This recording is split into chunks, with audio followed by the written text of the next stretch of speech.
Dia, família! Tive até que checar, gente. Tinha começado a gravar episódio de número de semanas que estamos aqui. Meia gestação, mais de meia gestação. Estamos gestando um neném. Daqui a pouco tem coisas nascendo aí. E é isso, gente. Quarta-feira foi dia dos namorados. Ai, contei pra vocês ontem a minha saga de quarta-feira ter ficado triste. Meu cabelo ficou rosa, desficou e ficou assim maravilhoso, tá bem maravilhoso. E é isso, mais um Café com Conto, mais uma semana, mais uma história. E eu tava super na dúvida, um monte de coisa, mas resolvi pegar deste livrinho aqui uma história clássica em sua versão original. E a história dessa semana, em homenagem ao Dia dos Namorados, vai ser A Bela e a Fera, que é uma história de amor bonita. Enfim, calma, escutem a versão original, depois a gente vê o que vocês acham. Mas eu acho uma história bem bonita. Então, vamos começar a se conectar como sempre, né? Vamos lá conectar com aquele pontinho do coração. Vamos fazer umas respirações mais longas. Vamos deixar o passado no passado, vamos deixar o futuro no futuro. Vamos trabalhar só com o momento presente, o tempo presente, que é a única coisa que existe. O passado é história, o futuro é projeção, o presente é a única coisa que a gente tem. Então, vamos se conectar com esse momento, abrir os ouvidinhos da alma, acender a nossa luz interna. A gente pode se imaginar ao redor de uma fogueira, essa luz do fogo que transforma tudo e transforma a gente. Esse é o poder da contação de histórias. Vamos escutar uma história? Era uma vez, há muito, muito tempo atrás, havia um mercador muito rico. Ele tinha 3 filhos e 3 filhas. E ele era muito feliz com esses filhos. E como todo homem sensato, ele criou essas crianças cheias de regalias, porque ele tinha os poderes financeiros para isso. Então os meninos e as meninas estudaram muito, vestiam sempre as melhores roupas, frequentavam os melhores lugares, tinham as melhores amizades, e assim eles cresceram. As 3 filhas eram muito bonitas, mas as 2 mais velhas cresceram um pouco petulantes e arrogantes por conta do dinheiro do pai. Elas não se davam com todos, eram um pouco orgulhosas. Já a mais nova, ela era tão linda, tão encantadora, tão doce e tão gentil, que todos sempre a chamaram de a Pequena Bela. E conforme ela foi crescendo, o Pequena foi deixando de ser útil e ela passou a ser chamada apenas por Bela. Eis que, um certo dia, do nada, repentinamente, os navios que transportavam as cargas desse mercador começaram a ser saqueados, ou naufragaram, ou foram saqueados por piratas, ou se perderam em meio a tempestades. E, repentinamente, assim como um furacão, aquele mercador perde todas as suas posses, ficando apenas com uma pequena casa no campo, uma pequena propriedade, para onde todos têm que se mudar. As irmãs mais velhas tentam ficar na cidade arrumando um casamento, pensando que nós temos tantos contatos, certamente conseguiremos casar com alguém. Mas, para sua surpresa, ou para surpresa nenhuma, ninguém quis casar com elas, porque elas eram orgulhosas, arrogantes. Todos ficaram muito preocupados, no entanto, com Bela. E Bela teria arrumado um casamento facilmente, se assim o quisesse. Mas ela não tinha em seu coração abandonar o pai num momento tão difícil. Ela pensava, como eu poderia deixar meu pai agora? E assim, todos se mudam para o campo, para essa pequena casa afastada da cidade. E o pai e os 3 filhos passam a trabalhar no campo, na lavoura, para gerar sustento. E Bela, rapidamente, passa a aprender o duro serviço doméstico, do qual ela não era acostumada, porque na cidade eles tinham muitos empregados. As irmãs mais velhas se põem a chorar e a lamentar o tempo todo. E Bela pensa, de que adianta chorar? O que isso vai mudar a minha vida? O que isso vai mudar a minha realidade? Melhor é eu me conformar e tentar ser feliz dessa maneira. E assim é. E os 6 filhos, mais o velho mercador, passam um ano no campo. Os homens trabalhando no campo, na lavoura, Bela trabalhando duro em casa todo dia, e as irmãs se lamentando todos os dias. Passado um ano, o mercador recebe uma carta que lhe dizia que um dos seus navios com mercadoria havia chegado seguro ao porto, e ele havia um dinheiro, havia uma mercadoria para receber, mas ele devia viajar de volta à cidade. E aí ele se põe feliz porque ganharia um dinheiro. As filhas mais velhas rapidamente enchem o pai de pedidos. Eu quero vestidos, eu quero chapéus, eu quero joias, eu quero isso, eu quero aquilo. E o pai anota os pedidos, naturalmente, e se vira para Bela e diz, e você, minha querida, o que há de querer? Para o que Bela pensa, acho que o dinheiro do meu pai não vai dar nem para o que minhas irmãs pediram. Mas não vou ser esnobe de nada pedir. Pai, eu gostaria que se o senhor encontrasse uma rosa na cidade ou no caminho, me trouxesse uma rosa, pois elas não crescem por aqui. E eu estou com saudade de ter uma rosa em casa. E assim, o pai parte para a cidade, recebe o dinheiro, compra os pedidos das filhas mais velhas e está voltando para casa. Perto de casa, ele é atingido por uma nevasca, uma tempestade de neve, e já estava anoitecendo, e ele se perde do caminho, e já começa a ficar noite, e ele morrendo de frio e olhando para todos os lados e sem saber muito bem para onde ir, assustado e com frio. Ele vê lá longe, muito longe, uma luzinha que lhe parece ser uma casa, e vai indo com seu cavalo em direção a essa luz. Quando ele chega, é um castelo. E o castelo estava todo iluminado, do topo ao teto. Ele fala, graças a Deus, obrigada, bom Deus. Eu não vou morrer na tempestade. E assim, ele vai, se põe à porta do castelo e bate na porta. Espera um pouco, ninguém atende. Ele abre e entra no salão do castelo. Uma lareira acesa, a mesa posta. Ele chama. Olá! Olá! Alguém? Como ninguém chega, ele se põe perto da lareira para se aquecer. E fica um tempo ali, perto do fogo.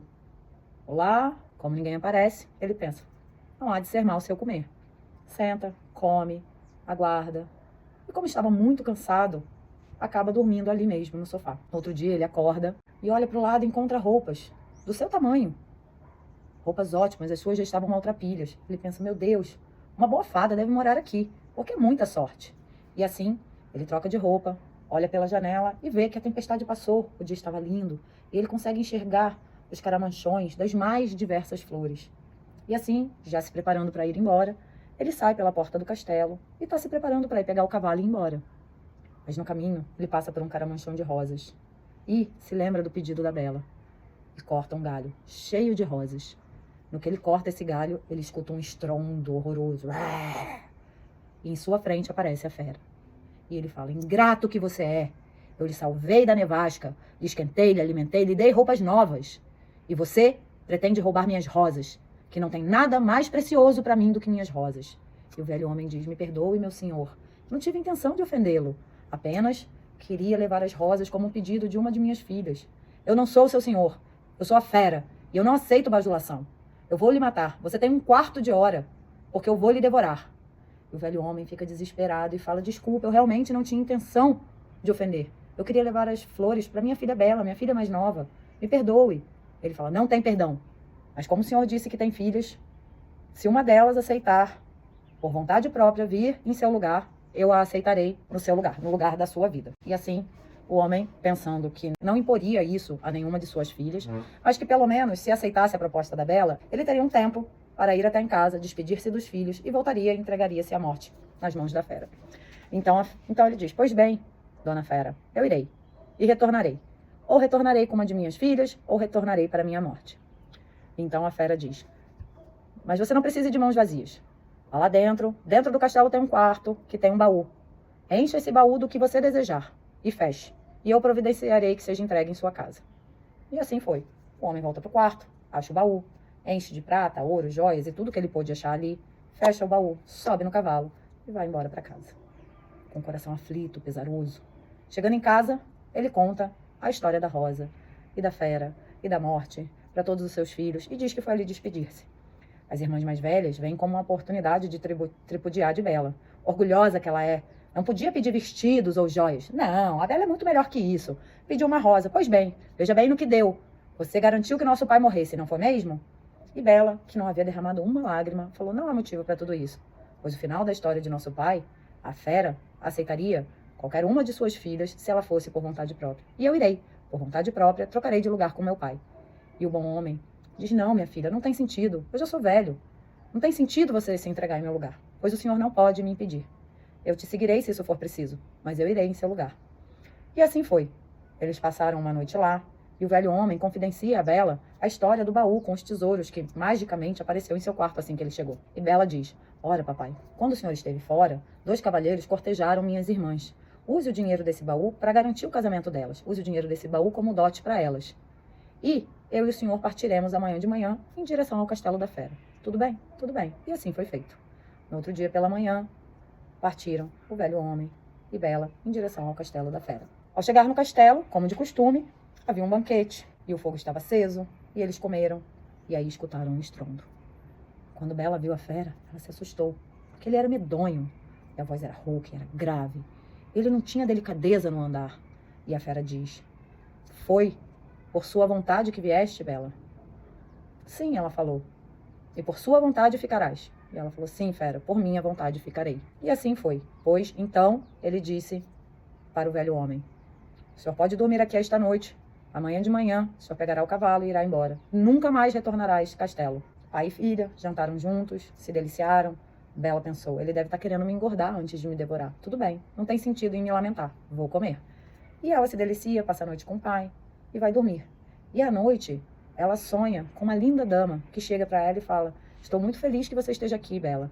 Não será em vão que você trocará de lugar com seu velho pai. Essa gentileza no seu coração há de ser recompensada. E ela acorda no outro dia, conta a história do sonho para o pai, na esperança de animá-lo, se despede e o pai vai embora, cheio de tristeza. E ela se põe a pensar: bom, provavelmente a fera, vai me devorar esta noite. Mas não tem motivo para passar o dia sem fazer nada. E começa a passear pelo castelo. E ela acha uma porta em que estava escrito os aposentos de Bela. E quando ela entra, é um grande e suntuoso quarto, cheio de coisas. Tinha um piano, e tinha muitas partituras de música, e tinha muitos e muitos livros. E era um quarto lindíssimo, e muitos vestidos e muitas roupas. E ela diz: bom, se fosse para eu passar apenas um dia aqui, eles não se daria esse trabalho todo. Alguém deve querer me manter ocupada. Ela pega um livro que tem a seguinte inscrição: Bem-vinda, Bela. Esqueça o medo que te invade. Aqui é a rainha, é senhora. Diga seus desejos, sua vontade, e serão cumpridos sem demora. E Bela pensa: estou muito feliz aqui, tudo isso me satisfaz muito. Mas estou apreensiva com meu velho pai. Gostaria de ter notícias dele. Então, ela olha para o lado e, magicamente, um grande espelho se faz presente.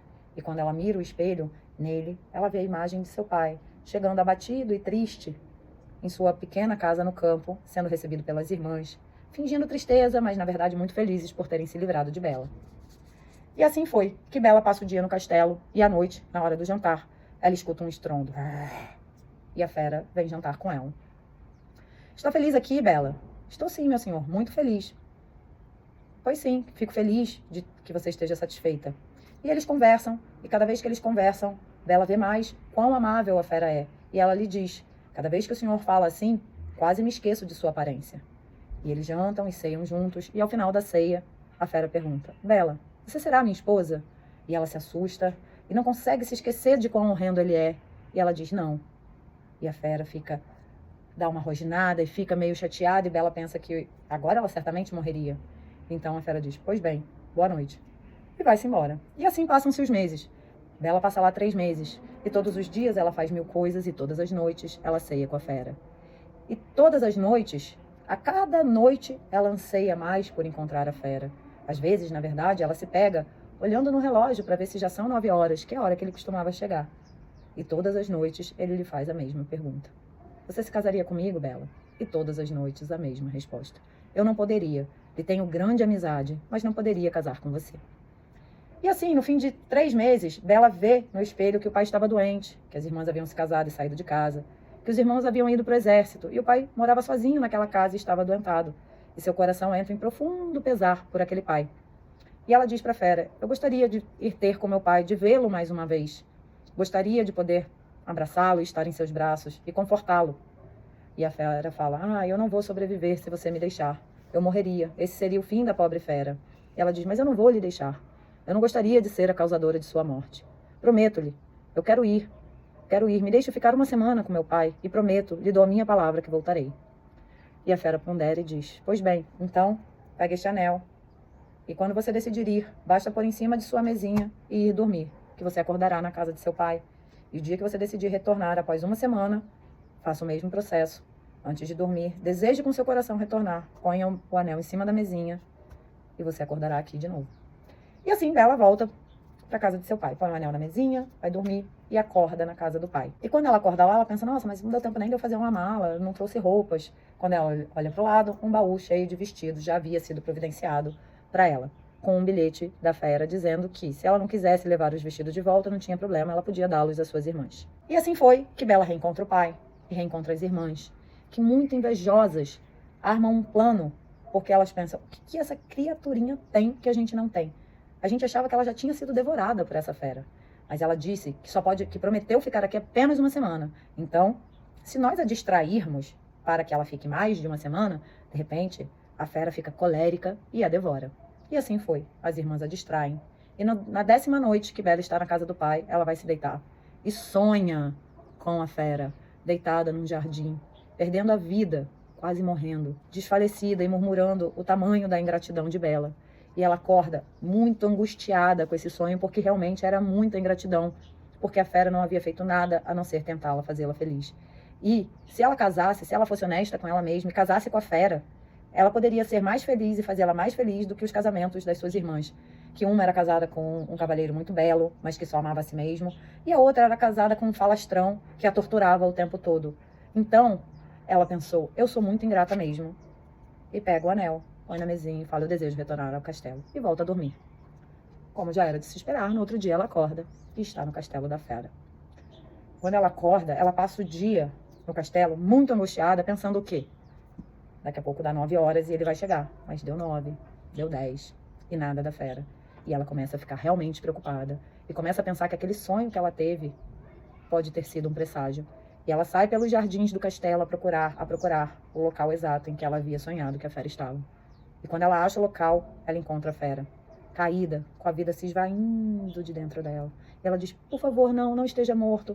E ela encosta o ouvido em seu coração e escuta que ainda bate. E ela chora. E quando as lágrimas tocam o rosto da fera, ele acorda e fala, eu não suportei a tristeza de você ter me deixado. Então, resolvi morrer de fome. Mas se você voltou, eu morro feliz. E ela diz, não morra, por favor.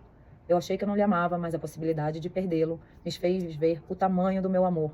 Eu me prometo a você, eu juro me casar com você e com mais ninguém. E no momento que ela fala isso, fogos de artifício magicamente explodem ao seu redor, o castelo todo se ilumina, tudo se ilumina, e tudo ganha uma aura mágica, e de repente, enquanto ela está admirando isso tudo, e ela volta os olhos de novo, ela vê que não tinha mais uma fera ali, mas o mais belo príncipe que seus olhos já viram. E seu coração era tão bom, que ela olha para o príncipe e pergunta, onde está a minha fera? E ele diz, eu sou a fera.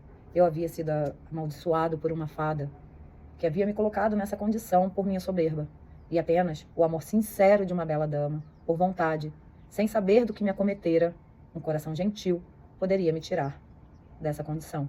E você me amou pelo que eu era, não pelo que eu tinha. Então, você me livrou da maldição. E assim os dois voltam para o castelo. Quando eles chegam no castelo, ela encontra a linda dama que ela havia visto no sonho, que era a fada. E ela lhe conta toda a história do príncipe, e lhe diz que agora ela seria uma ótima rainha, ela seria rainha desse castelo e reinaria nesse lugar. E que seu pai, por ser bom, também viveria com ela. Mas que as duas irmãs, por serem invejosas, estavam condenadas a virar estátuas nas portas do castelo, pois elas, para sempre, elas virariam estátuas, mas não perderiam a consciência, porque elas estavam condenadas a, para sempre, testemunhar a felicidade de Bela, sem nada poder fazer. E assim foi. As irmãs viraram estátuas. Bela e a fera se casaram, a fera que agora era príncipe. E foram, como em todos os contos de fada, ou quase todos, felizes para sempre, ou pelo tempo que lhes coube. Enfim. E essa história, gente, é uma história bonita. Não tem um fim tão trágico, não é exatamente igual a da Disney, mas tem mais semelhança do que diferença. Essa é uma versão que eu escolhi, que é de 1756, tá? Existe outra versão, essa é uma versão longa, mas não tão longa. Existe uma outra versão que tem 92 páginas, tá? Essa versão é de Jean-Marie Le Prince de Beaumont. Me perdoe meu francês ótimo.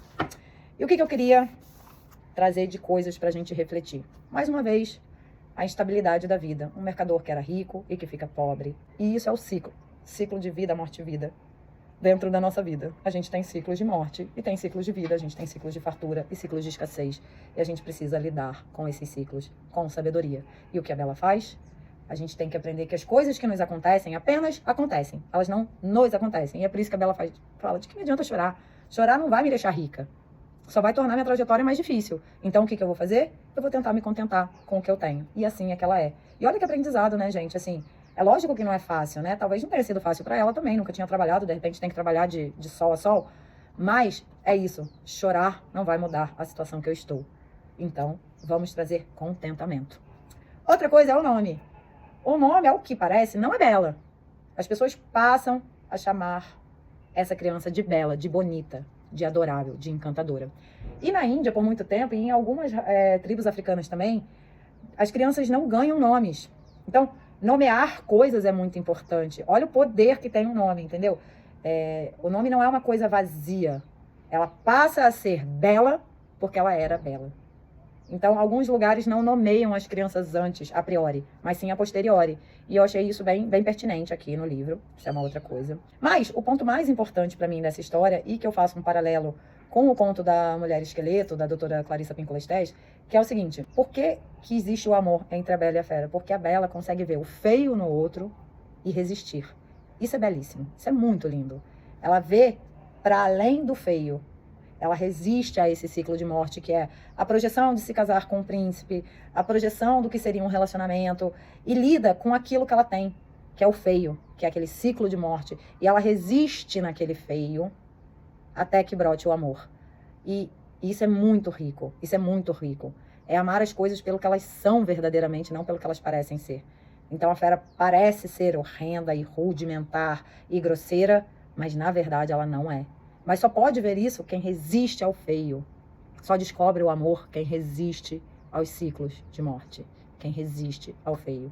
O amor não é necessariamente sofrido, mas é necessariamente trabalhoso. Já disse Ana Sui. Então, isso é, pra mim, assim, é o ponto-chave do livro, tá? Do livro, ó, do conto. Resistir ao feio. Permanecer no feio. E quando eu falo feio aqui, gente, não é abuso, tá? Vamos separar joio de trigo. Não pode tirar a sua alma. Eu tô falando de feio, coisas que nos irritam no outro, coisas que nos deixam putas e que, de repente, são quase reflexos nossos. Então, assim, a gente tem que resistir um pouco, entende? Você vê que a fera, apesar de ser rudimentar, apesar de ser feia, só fazia bem. Outra coisa que eu anotei aqui é você perceber que tem uma coisa apenas na possibilidade de perder.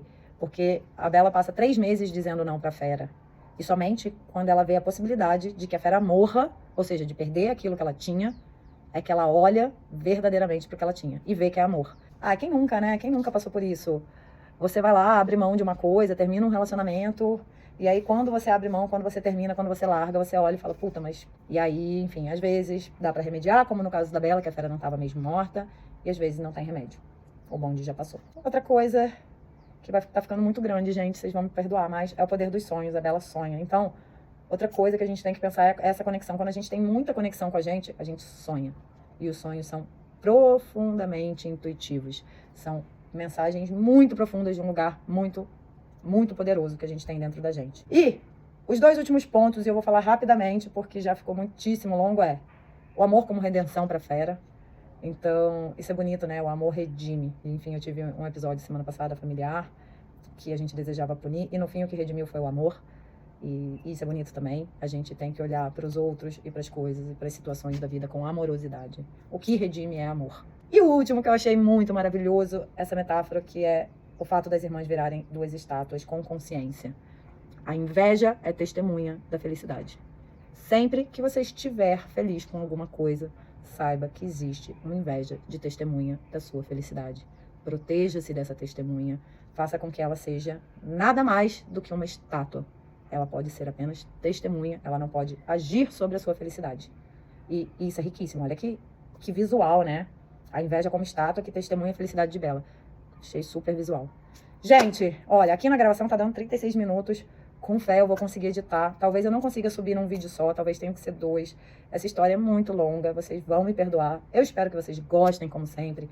Semana que vem, dia 21, nós vamos ter o nosso primeiro encontro terapêutico, cheio de dicas, cheio de coisas legais para você se reconectar com você, para você trazer esse lugar dentro de você, para você descobrir o que você perdeu no caminho, o que você pode ou não perder nesse caminho. Então, link tá na bio. Vão lá, se inscrevam, tá? As informações estão lá, participem, vai ser muito, muito legal.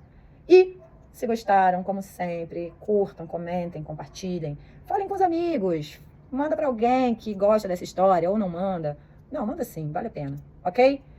Um bom fim de semana, espero que vocês tenham tido um feliz Dia dos Namorados, muito amor pra vida de vocês. E semana que vem tem mais. Beijo da tia.